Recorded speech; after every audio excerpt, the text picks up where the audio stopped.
emergency. Whoa.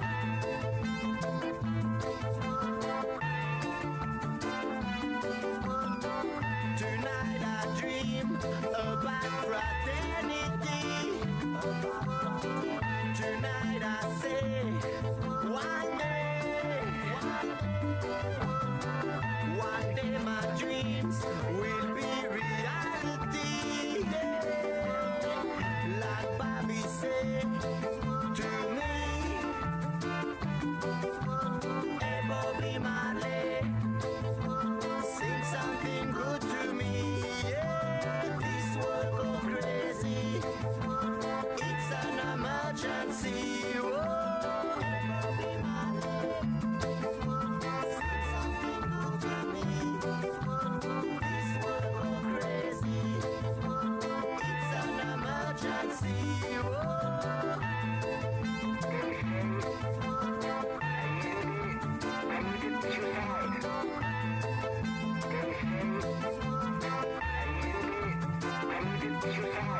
Hey Bobby Marley, sing something good to me. Yeah, this world go crazy. It's an emergency. Whoa, hey Bobby Marley, sing something good to me. Yeah, this world go crazy. Yeah, it's an emergency. Whoa, hey Bobby Marley, sing something good to me. One day, this world go crazy. It's an emergency. Good morning, everyone. This is your radio host, Ivan Aguirre. Welcome to the news, Red Sound Waves, or radio sound waves, or morning news.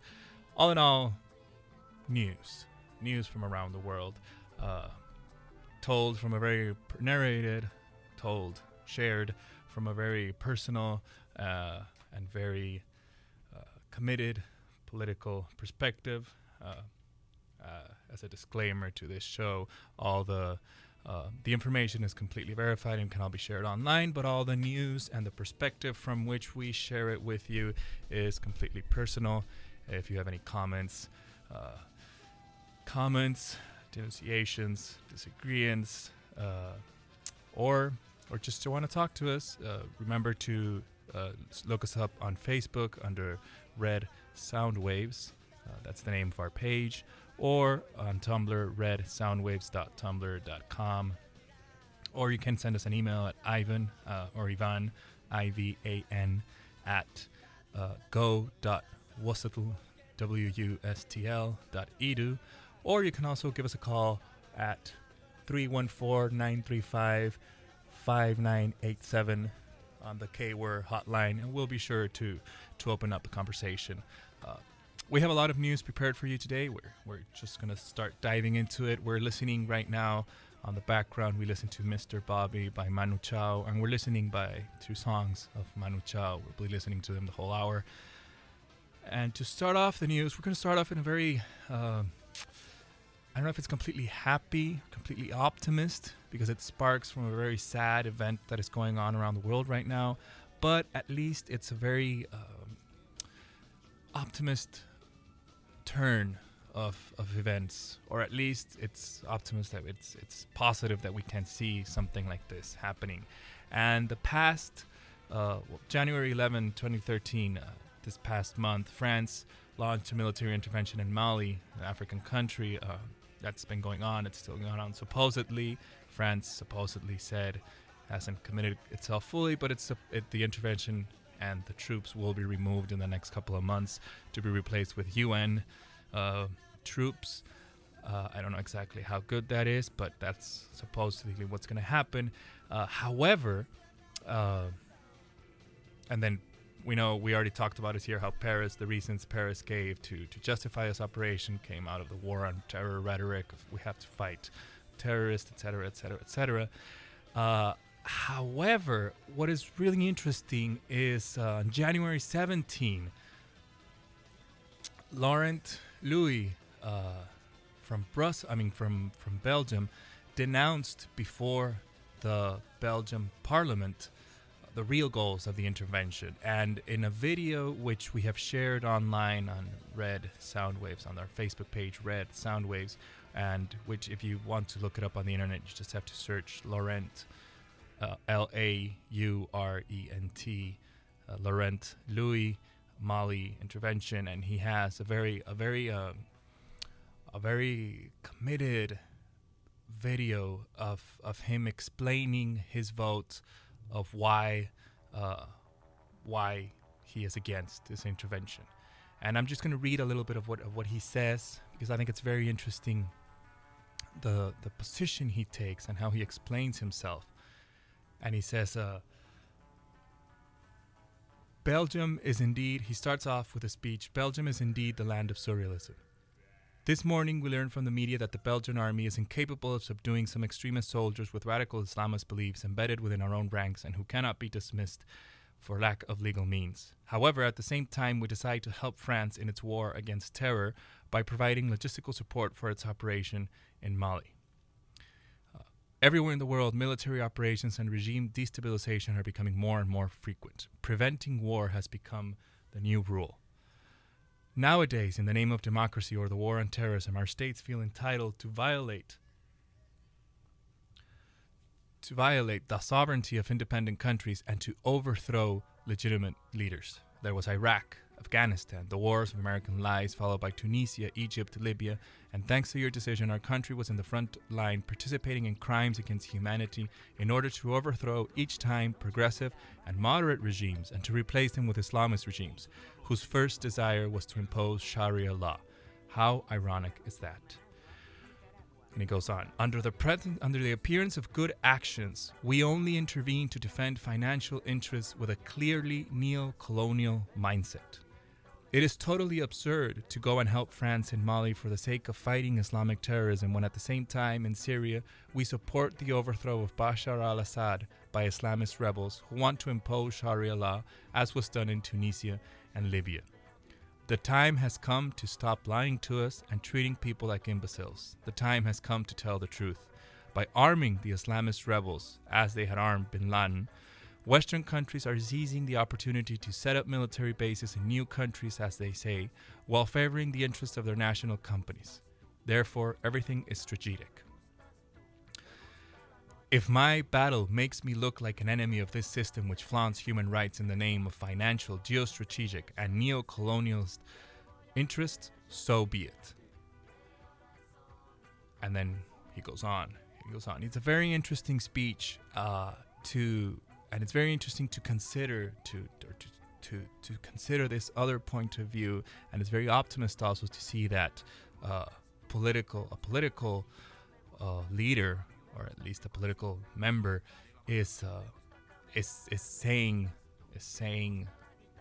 raising his voice and speaking these positions, which, be they right or not, are important to consider the full complexity of, for example, an intervention in an African country in the name of development, or in the name of democracy, or in the name of freedom. There are always other economic and political, mostly economic interests that must be considered and must be talked about. And Laurent Louis has denounced, and we share it with you, this very, very optimist or positive condemnation of the Mali war and denunciation of Western neo-colonial plot. If you're interested in listening to the video or in reading the transcript, check us out on Red Soundwaves on Facebook or on redsoundwaves.tumblr.com. In other news, a little bit surrealist also, if you consider it a little bit surrealist, but happy also. Women can now legally wear pants in Paris. On a note released in the Compass on February 4th, France has officially overturned a 200-year-old law prohibiting women from wearing pants in Paris. Deborah Lautner explains the law required women to ask police for special permission to dress as men in Paris or risk being taken into custody. In 1892 and 1909, the rules were amended to allow women to wear trousers. if the woman is holding a bicycle handlebar or the reins of a horse.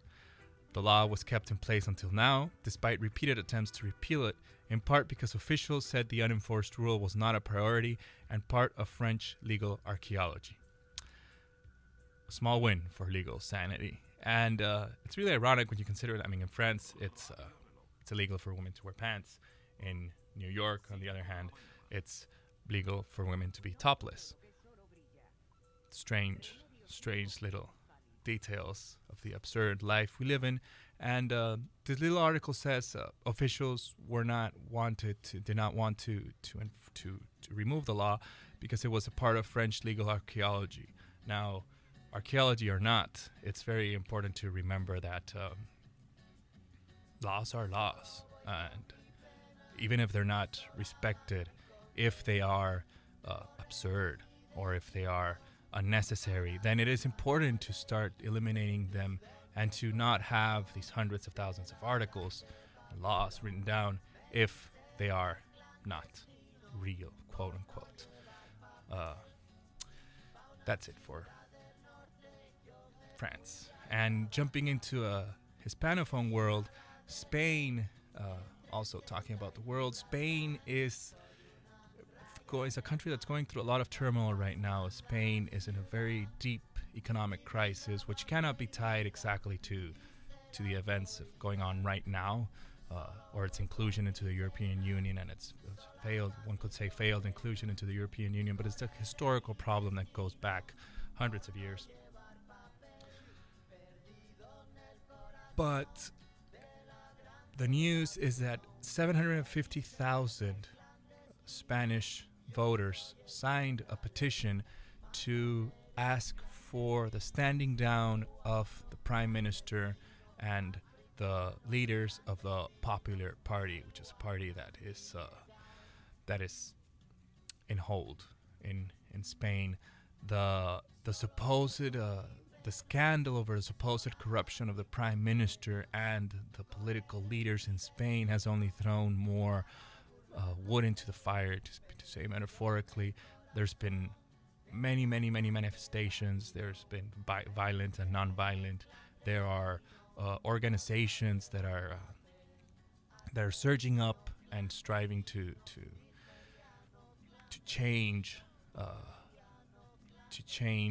life in Spain right now.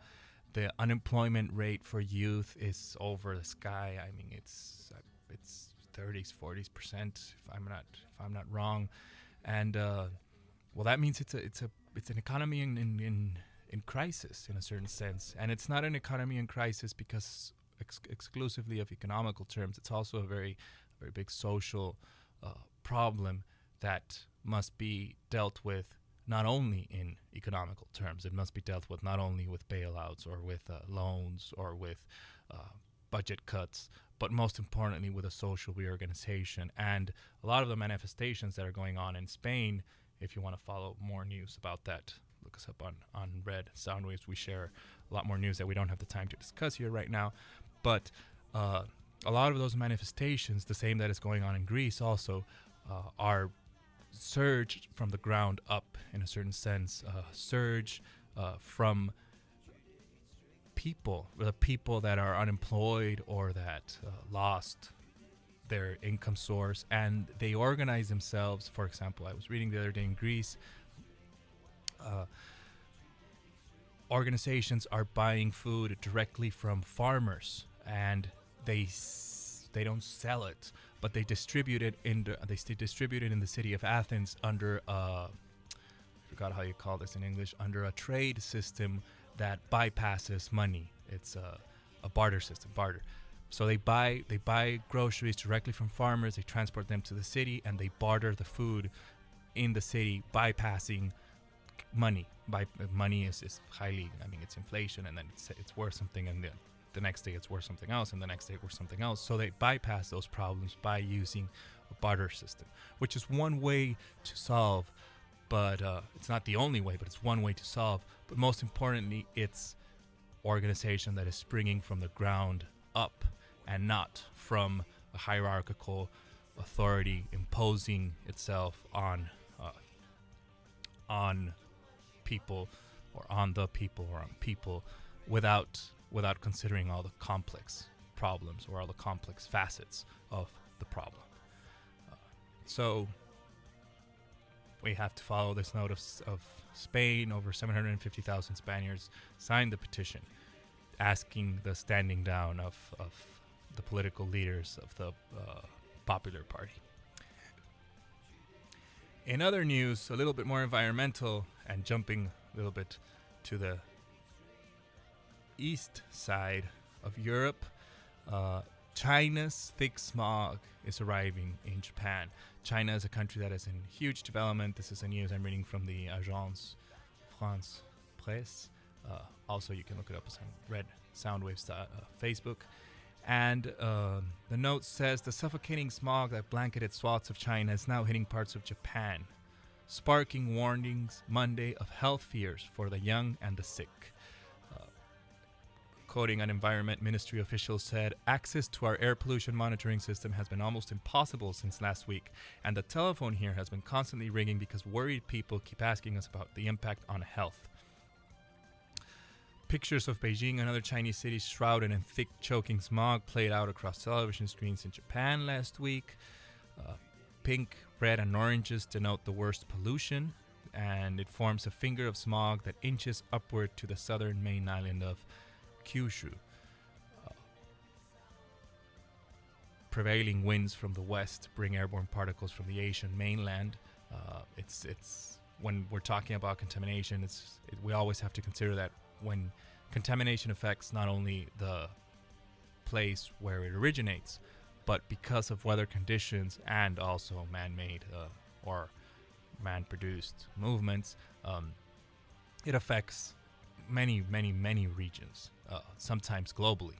Here it's a local region, it's a very contained region, but it's still something that is going beyond national borders.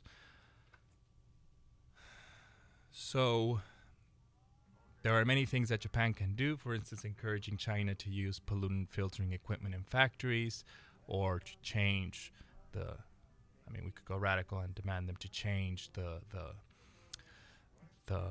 mode of production in a certain sense, but still the problem of contamination and pollution is something that must be addressed, not only in China, but all over the world soon. In China specifically, yellow sands from the deserts of Mongolia are a known source for these particles, as are exhausts from cars and smokes from factories. Where in northern Kyushu, where this cloud of smog is slowly creeping on, the concentration of contamination has been as high as 50 micrograms per cubic meter, where the government limit is 35 micrograms. I don't want to think about exactly how much that is, but it does not sound like a healthy figure at all. And to end a little bit with the world news right now, I want to talk about, in BBC News from Europe released a note, an article whose headline reads, Russia's freedoms crackdown worst since USSR fall. Russian President Vladimir Putin has unleashed the worst political crackdown in the country's post-Soviet era, a human rights group has said. As we have seen in the last year, we saw with the punk group Pussy Riot and their detainal and they're being held in jail. That is a form of authoritarianization, censorship, and we here at Red Soundwaves, we do not believe in state authoritarian censorship or imposition or even hierarchical way of thought that imposes itself on people. Not the people, but on people, on real people, on persons. And the Human Rights Watch said Mr. Putin has signed a raft of laws quashing freedoms after his return to the Kremlin for a third term in 2012. Putin has been, or is recognized as a very strong-handed leader, which could work for a country that is going through a crisis in a certain sense, in a world crisis as we are right now. However, it's still a strong-handed leader which imposes itself upon people. And it's very important to consider this because, as I like to say, there are always various sides to a problem. And even in a country that is could be described, I don't personally describe it that way, but could be described as socialist or communist, even in those kinds of regimes, if the state or if there is an authoritarian position, then there is really no change in the fundamental fabric of society, and there is no advancement, and there is no betterment. There are improvements, but there is no heartfelt, no deep, profound change in social organization, and that is what we need. Not censorship, but not celebration either, but acceptance of each other. Never tolerance, acceptance. And on that note, we're going to take a break right now, and we'll come back in a moment. We'll come back in a moment to continue with U.S. news and other other news from the U.S. and the world. And we're going to leave you with a song by Manu Chao with the immigration reforms, or promised reforms last week. And immigration is a huge problem. We're going to listen to this song called Clandestine, which is a song about this Spanish, you could say globalized. One could say globalized world. I mean, in a good sense of globalized singer, because Manu Chao is from Barcelona, but he also has ties to France, and he also has ties to Brazil, and he sings in Spanish, but he also sings in Portuguese, and he also sings in English.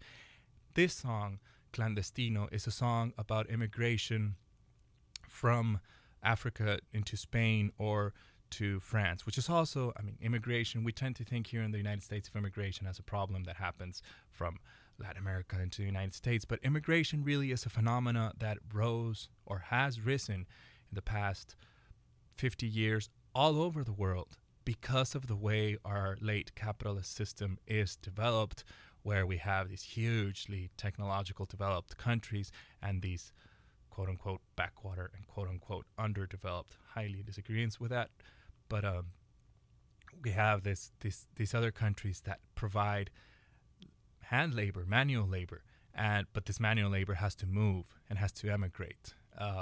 So immigration really is part of our system, and we have to recognize that, and we have to treat the problem not as isolated facts and see them not as isolated events, but as a part of the way our late capital system is developed or is formed. It is an intrinsic part, and we cannot expect immigration to stop or change or cease or diminish as long as we don't change our modes of production.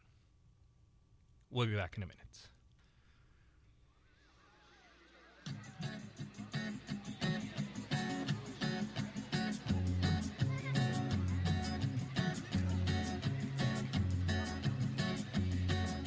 Solo voy con mi pena, sola va mi condena.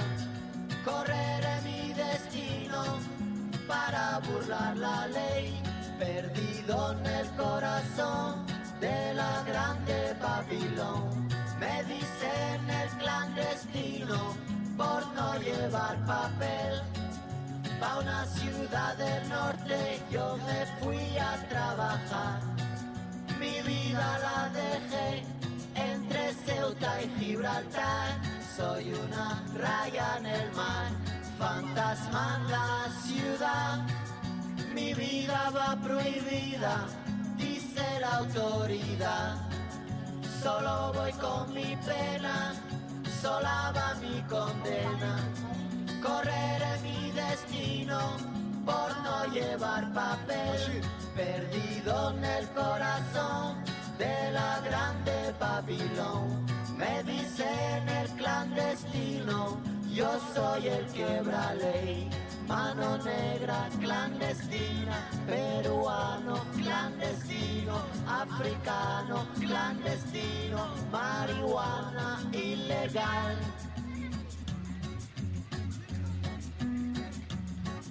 Solo voy con mi pena, sola va mi condena. correré mi destino para burlar la ley, perdido en el corazón de la grande Babilón. Me dicen el clandestino por no llevar papel, argelino clandestino, nigeriano clandestino, boliviano clandestino, mano negra ilegal. شوف الله يخليك الا ما تساليتي الا ما تهبط الصبح شوف داك السماح النمو الشمال ديال الكرفان قدر شي ناس يمشيو لموريتانيا ويجي معاهم باش الكايزين راه غادي يعطيو واحد هذا واحد.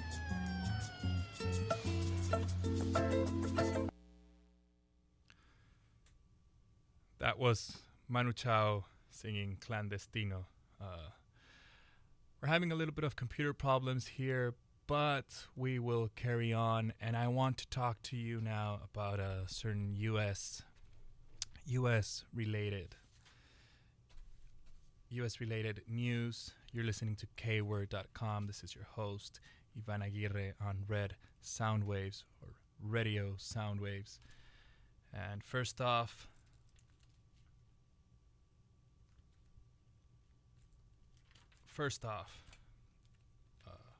public announcement. This year, more than 4 million homeowners will face foreclosure. If you're one of them, make sure you're talking to the right people. For reliable foreclosure assistance, speak with HUD-approved housing counselors free of charge at 888-995-HOPE. That's 888-995-4673. Brought to you by the NeighborWorks America and the Ad Council. Remember, if you want to talk to us, you want to share news with us, we actively invite, and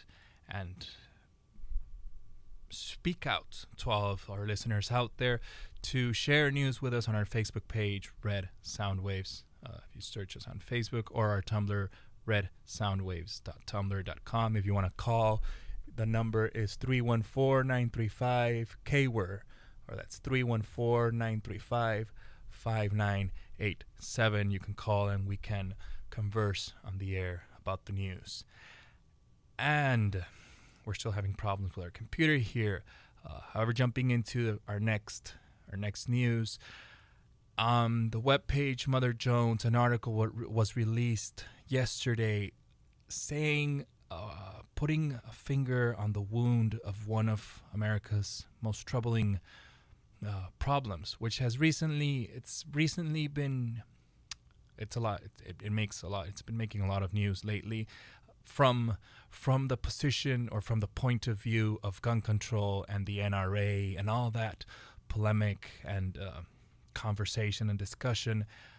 However, here we like to focus a little bit more on the systemic causes of the problems, and not only on the superficial, shall we say, like legislation of gun control or no gun control. This article released by Mother Jones says, the headline reads, "Mass shootings more lethal than homegrown Islamist terrorism." And it is noted, it's the study released by the University of North Carolina, Chapel Hill, Professor Charles Kurtzman. He released a study noting that mass shootings by non-Muslims in 2012 were considerably more lethal than homegrown terror attacks by Muslims. There were 9 such terror plots last year, 2012, 5 of which involved confidential informants, compared to 7 mass shootings. The number of deaths resulting in 2012, the number of deaths resulting from acts of terror perpetrated by Muslim American suspects was 0. And in comparison, there were 66 deaths from mass shootings in the United States in 2012. Now, one could jump to the conclusion that, mass shootings are considerably more dangerous than Muslim American suspects, or Muslim American or Muslim terrorist plots were foiled by government. True. However, the fact that there are 66 deaths from mass shootings, plus mass shootings that did not happen, that were managed to be stopped, and the recent shootings that have been happening and have been making a lot of news in the recent months are symptomatic of a deeper, more profound problem, not in a legal sense, or not only in a legal gun control sense, but also in a systemic educational, cultural, social point of view. And at that sense, the other notes, which we will present when our computer comes back to life, also speak of that problem. In other news, Russia Today, RT, released a note a couple of days ago an article saying how Salinger, J.D. Salinger, and Harper are to be removed from school curricula, are to be removed in order to be replaced by non-fiction books.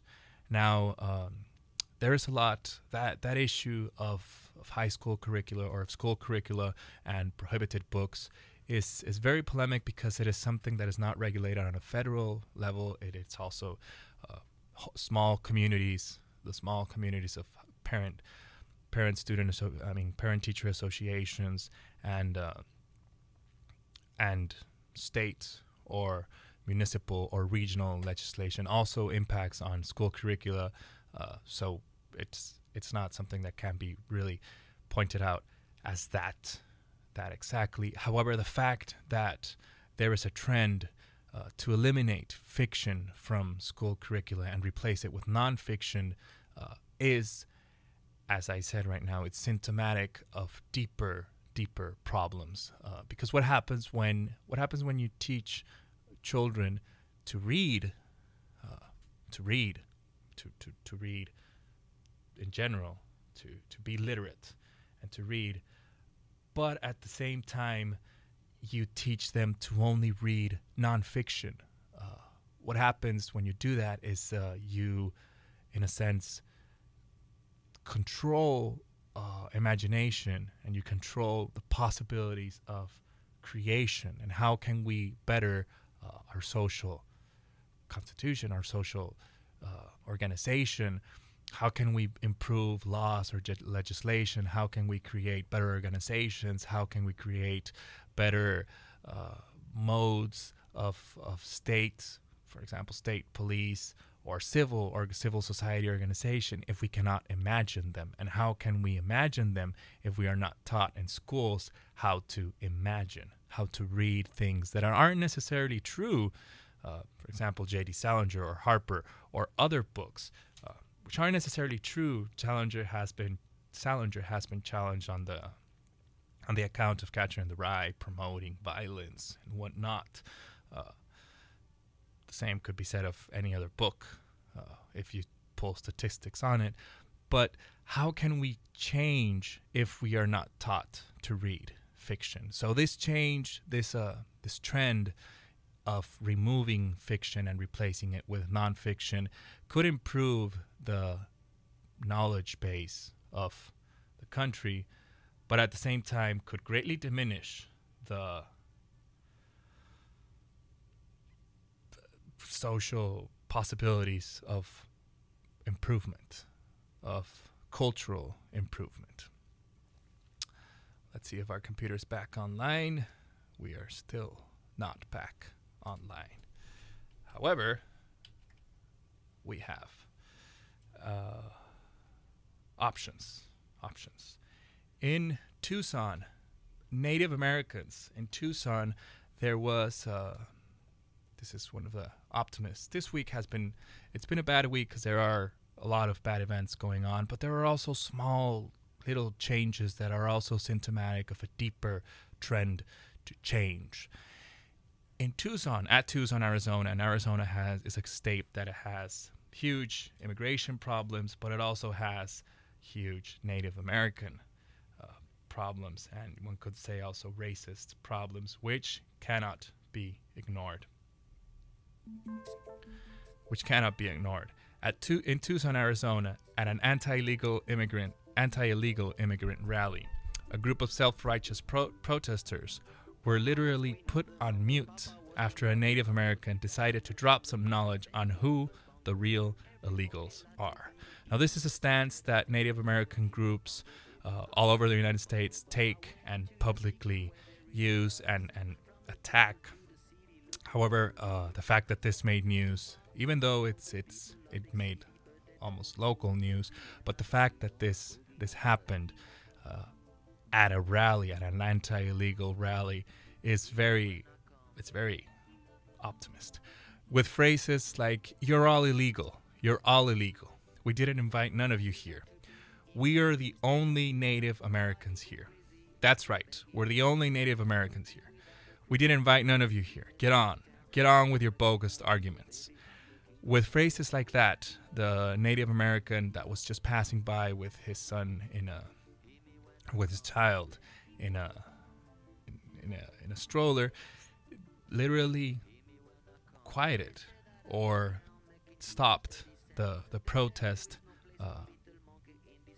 by denouncing the true illegal immigrants, which is an exaggeration, and it's an exaggeration, but it can be a very political and very effective tool to denounce certain conservative or non-progressive stances which impede the construction of a better social fabric.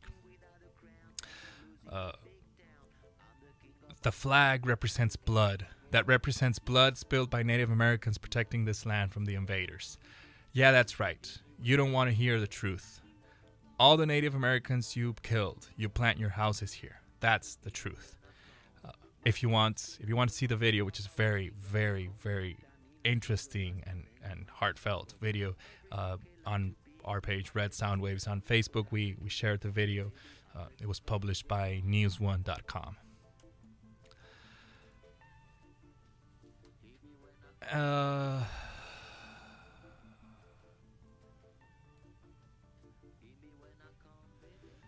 We have technical problems with our computer, but we'll still try and carry on. In a school district in the northeastern United States, school girls were prohibited from cursing from using curse words. There's a program within the school to stop girls from cursing. And what's interesting about this note is that it is a social programming, and it's a school program that explicitly targets the use of foul language only by girls. The writer of the program stated that the objective was to teach ladies to be ladies. And even though this could be hailed as a good piece of news, or something that is optimist, or that could be better, really it has to be read in a certain light that shows, like I've tried to show here on the show, the different aspects and the different sides of an event. And one could say that teaching ladies to be ladies really speaks of an interiorized sexism, an interiorized heteronormativity, and an interiorized thinking that an interiorized models of what women are and what men are and what women should be and what men should be, and most importantly, that they are different, and that ladies should act one way and men should act the other way. And that's something that has to be recognized, and that's something that has to be the only way we're going to be able to achieve true equality in our societies, is by getting rid of these interiorized sexism, these interiorized models of being, this interiorized thinking of, oh, well, ladies have to be one way and men have to be the other way. Jumping into more news, SAC Wall. I don't know if anybody out there is familiar with the name SAC Wall, But Zach Wall he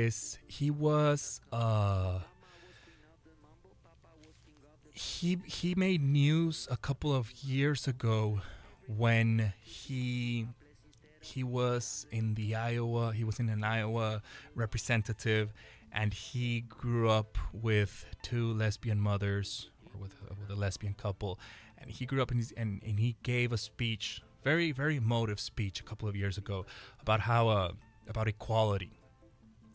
And now Zach Wall just released another video. He made another speech defending not defending, but defending the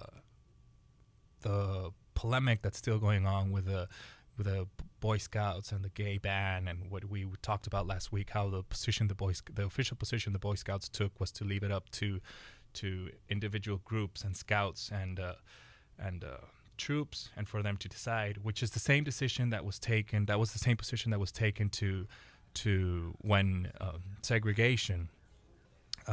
The decision to desegregate was left up to the individual troops and scouts and patrol leaders and patrol communities and scouts communities, without a sort of hierarchical imposure, and that the last desegregation of the Boy Scouts happened in 1974, if I'm not mistaken, which is a little bit late, but it was still something that happened. And that's the position that's right now upheld. And now this started as something small, but now Republicans and Democrats and political figures are all saying, well, this is how it should be and this is how it shouldn't be.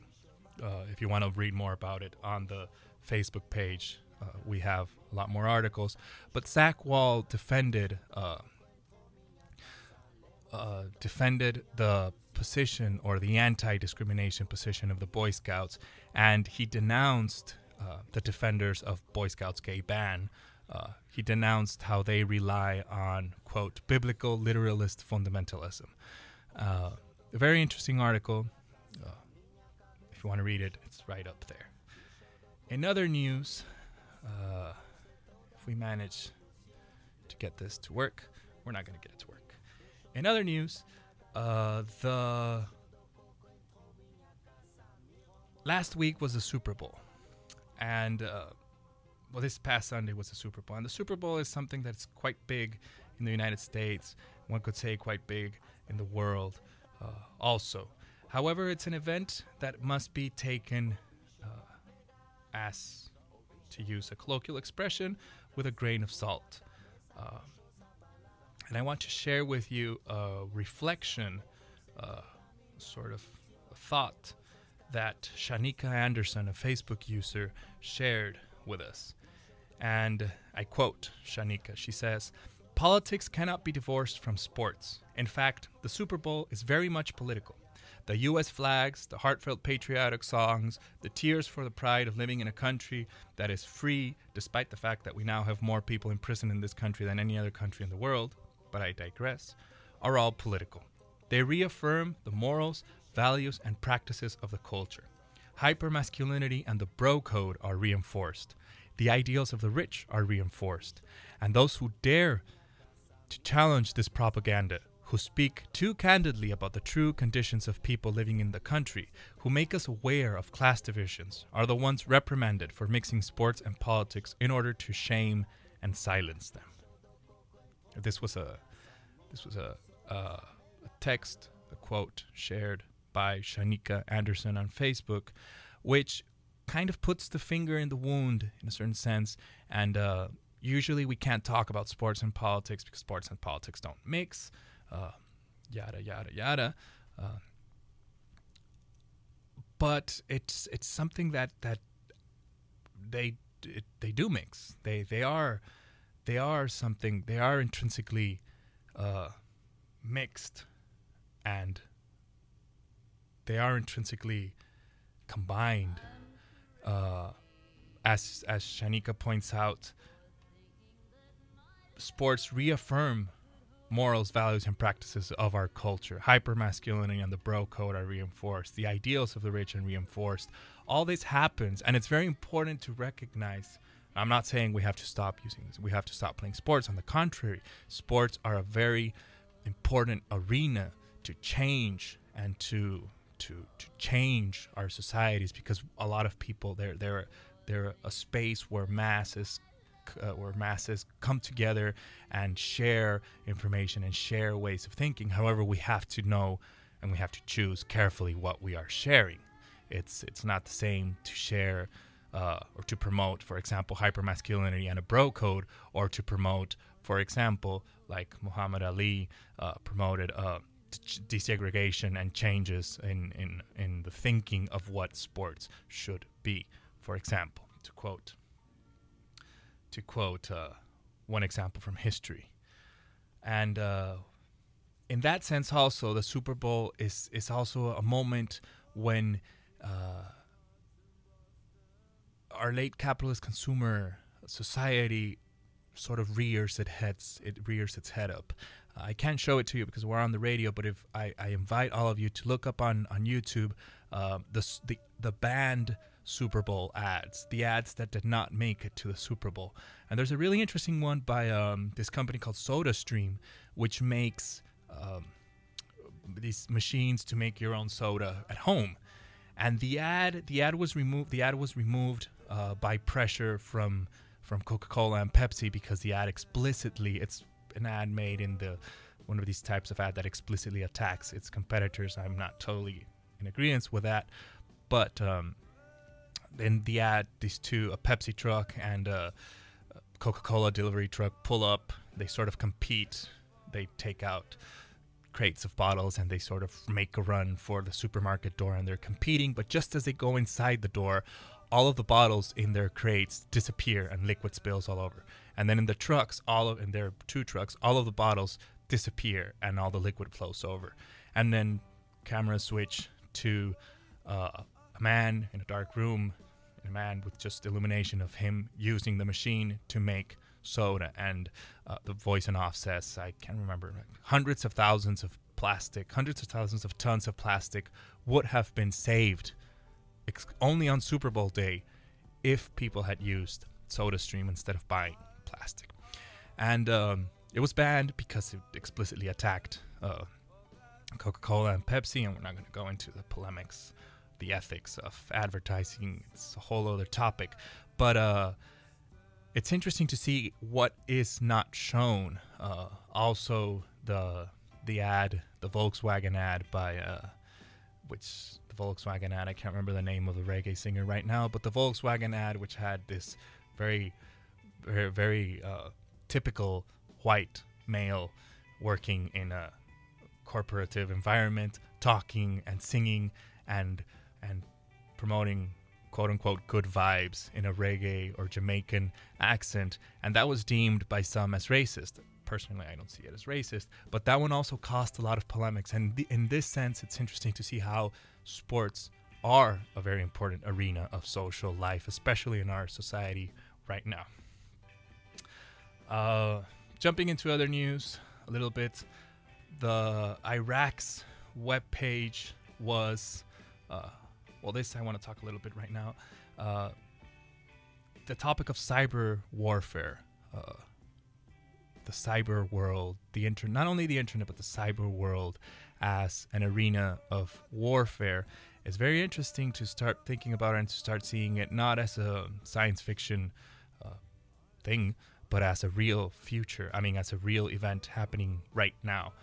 Iraq's the webpage of the Prime Minister of Iraq was shut down. Twitter experienced some problems last week, and Washington accused China of being the perpetrator of these attacks. The group Anonymous has been taking down websites over the past, 2-3 years when it started popping up. It has been taking down websites and attacking explicitly. We talked a couple of months ago about Kim.com and how Kim.com already relaunched his new webpage, Mega. And this is an arena of battle, of struggle, of control also, or not control, of people who are fighting to have total freedom in the internet versus people who are trying to control, or authorities who are trying to control. And it's very interesting to consider. If you want to see more notes about that, more articles, look us up on Facebook, Red Soundwaves. And here I have a very good piece of news. The Humboldt, I can't read it to you because, so I'm gonna be, you're gonna have to forgive me on the names. If you want names specifically, we're gonna have to look it up on the webpage. But the Humboldt Institute of, Humboldt University in Northern Carolina created last year, actually. Last year, it wasn't this year, it was last year. They created an institute for the study of marijuana. Northern California's Humboldt State University recently launched the Humboldt Institute for Interdisciplinary Marijuana Research in Northern California, which will offer scholarly lectures and help coordinate research among 11 faculty members from fields such as politics, economics, geography, sociology, and psychology. The co-chair, Josh Meisel, is quoted as saying, "Across the country, there was a tendency to ignore the green elephant in the room. With these public discussions, there was a lot more questions than there were answers. And this institute, we celebrate, we applaud, we literally applaud this institute, Humboldt University, because independently of legalization or not legalization, the only way to really solve social issues is not by banning them, or is not by simply not talking about them, but on the contrary, by talking about them, by researching them, by connecting all the different aspects of a problem in politics and economics and geography and sociology and psychology. All of these fields come together, and they really cannot be seen as something that are separate or isolated. So we hope this institute rises and provides us with some more knowledge.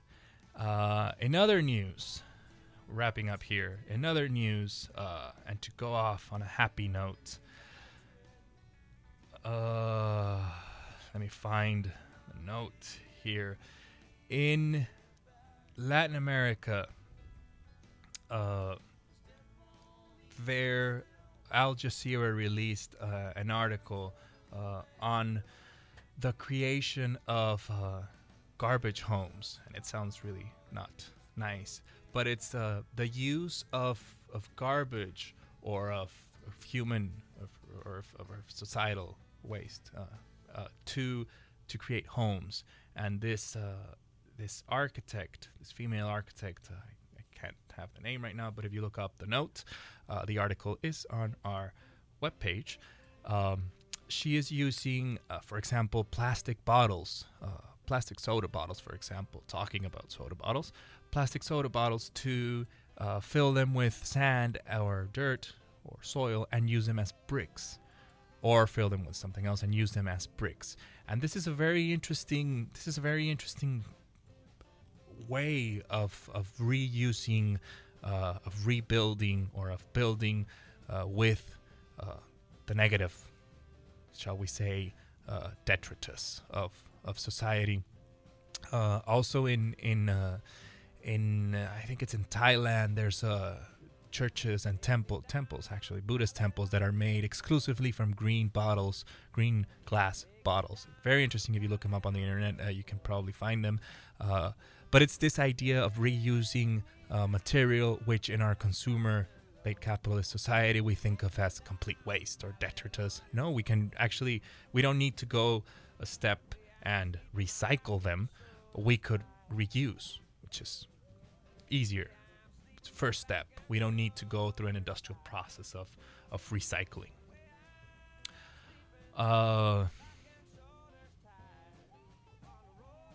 Let's end today's program with something to think about.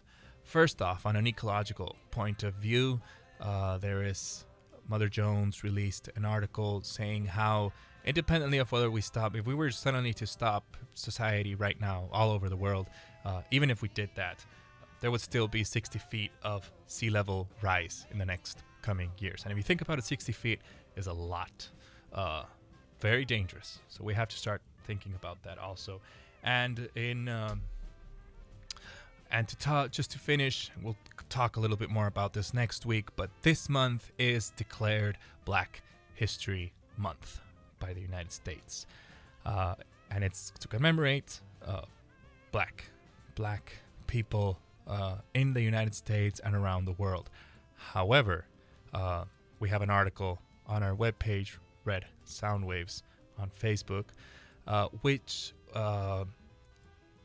gathers a lot of different points of views, and it gathers a lot of different videos that are being released, and it gathers a lot of different documentaries. It has videos of a documentary being released right now by Henry Louis Gates, very important black intellectual, very, very important. And it's interesting because the article points to see how it's interesting what happens in Black History Month, because we tend to focus on blacks in history that are in a very non-contestatory position. For example, the Mexican independent leader Vicente Guerrero, who was one of the first presidents in Latin America. Well, he was Afro descendant, and he is not considered part of that legacy.